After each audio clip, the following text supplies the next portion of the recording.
Suck it up for a moment. I call this one in defense of air conditioning. Right. What I love about this, again, this is designed on a Friday, right? So, hey, we've got the air conditioning. What are we going to do? The car's... I'll tell you what we'll do. This piece of balustrade there. And it's like that guy, Jerry Seinfeld, described as a guy trying to hold a mattress on top of a car and driving along. You know, I got it. Don't worry about it. But just in case, the rainwater pipe at the back is there. He's got its back, right? You know what I mean? Just in case. I've got your back, buddy. Yeah? Defensive air conditioning. Hopelessly, you know, strange.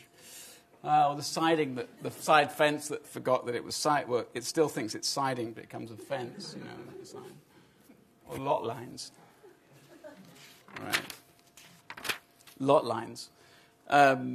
I discovered this also. I mean, there's this tradition, it comes from the Parkway tradition, the American suburbs. It goes all the way back to Olmsted, actually Riverside in Chicago, in Illinois, where the idea, the ambiguity of what's private and what is communal is really very carefully played out in the suburbs. That is, that a lot of suburbs won't allow you to have any visual barriers that run at right angles to the road and divide the property. And that's because what you can do by removing that visual barrier is kind of co-opt this into a kind of a communal, quasi-communal landscape. Of course, it's not communal, but it gives you that association. It's a double-functioning element of the suburban house, right?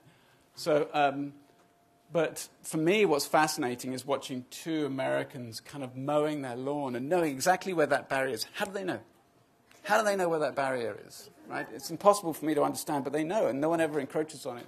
I've come to the conclusion that they do discordant mowing schedules. So one mows 1 week and the other mows 2 weeks later, so that the slight tonal difference in green, am I getting there? Is that right? How do you know? How do you know? But this is one of the most important ephemeral barrier. This is a very important barrier within the suburbs. Yet it's the most ephemeral as well, right? But it helps co-opt that division between properties into a kind of double functioning, say, landscape, right?